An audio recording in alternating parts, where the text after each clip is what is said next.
After what has been one of the longer rebuilds in the recent NBA, the Detroit Pistons have finally found their way to being among the top teams in the league. After a surprising 2025 campaign which saw them finish as a 6th seed with 44 wins, and ultimately ended in a competitive first round series loss to the Knicks in 6 games, they went into the offseason with some expectations now. With the expectations of, okay, there's some injuries in the East, we had a good season, we got a franchise player, let's go out there and compete and see what we can do. And they lost a few key pieces from that 2025 team in the offseason in Malik Beasley, Tim Hardaway Jr., and Dennis Schroeder. But they did sign some pieces in Duncan Robinson and Karis LeVert to fill the voids. And so far, they have continued in the early season to build off of the successful 2025 campaign, with the same approach as last season based on their roster personnel and just using what they have to their advantage. This Pistons team is being spearheaded by one of the best duos in basketball so far in Cade Cunningham and Jalen Duren. And I want to talk about Jalen Duren in particular right now because I believe his start to the season is what has made this Pistons team even better than what they were last season. Duren, who is averaging 19 points a game, 12 rebounds, and 2 stocks per game, has been a force for this Pistons team on both sides of the floor. And Duren was someone who earlier in his career was seen as a guy who had defensive upside, but wasn't fully living up to that upside.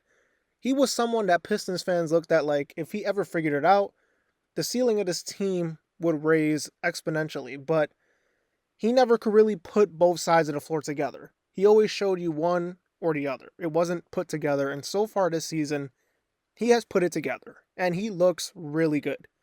He's still 21 years old, mind you. This is a guy that got drafted in 2022. He's still the age of guys that are rookies, second-year guys. He's still really young, and he is really coming into form right now. And so far, he's been really good on both ends, like I said. The stats back it up, because basically any lineup that Jalen Duren is in for this team is a positive lineup. Even without Cade Cunningham, when he's on the floor, they still find a way to be a positive lineup for this Pistons squad. And obviously, Cade Cunningham. We already know what he does. We already know what he can do. When those Pistons teams sucked and he was putting up numbers, he never got that fair praise that he deserved. And now he is finally starting to get those flowers, putting up really good numbers. One of the top point guards in the game. Has been one of the best players in the league so far to start the season. And I think this is a huge season for him because, like I said, the East is very weak. And he's going to have a chance to really go out there and upset some of these top-tier teams if he can go out there and put it together for a full playoff series and get some help along the way.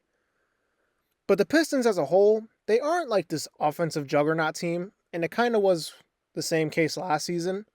I think a lot of their offense mainly just comes from Cade being one of the best guards in the entire league and just generating a ton of offensive advantages that he can create either for himself or for others.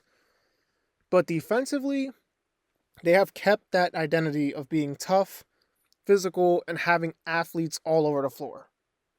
The Pistons right now are ranked in the upper tier of defensive rating, and they're a middle-of-the-pack team so far offensively, but mind you, they have done a lot of this without Tobias Harris for 5 games, who last season he was pretty key to this team on offense. I know he sucked with the Philadelphia 76ers, but he kind of was solid for the Pistons last season, and they could use him. And Jaden Ivey, who is one of their better scorers, hasn't even played a game yet since his season-ending injury last year, and he will be coming back soon eventually. So offensively, they aren't even at their max potential, and they're already 10-2 with the best record in the East. Granted, I don't see them becoming an elite offensive team even when they are maxed out, but there's still room for growth is the main point. This Pistons team has gotten contributions early from guys like Duncan Robinson, who has been really solid in his role, shooting the lights out of the basketball. Asar Thompson's been really solid as well. And Isaiah Stewart, despite missing the past 2 games, he has put up some pretty good numbers as well. They have all been positives for this team. Now, if you ask me long-term wise, do I think this Pistons team can be the number 1 seed in the East? I'd probably say there's a chance. I'd say there's a chance. Do I think it's going to happen? Most likely not. But do you ask me, do I think they're going to be a top 4 seed? I think so. I think this Pistons team is really starting to come into form. And all in all, I mean, think about where they came from just 2 seasons ago, where they literally couldn't win a game. They were on one of the longest losing streaks in NBA history. And now they're one of the top teams in the entire league with a really good young core. They have some solid vets, and there's still room to get better.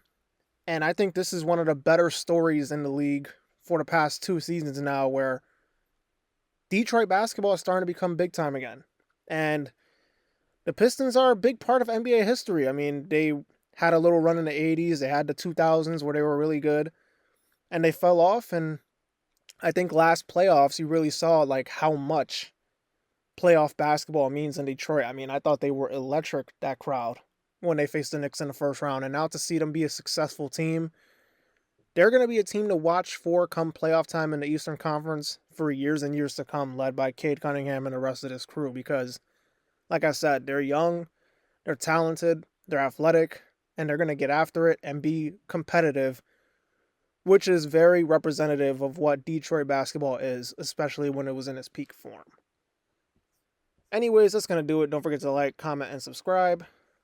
Don't forget to follow me on Instagram and Twitter as well. This has been the Checkup. I'll see y'all in the next video. Peace.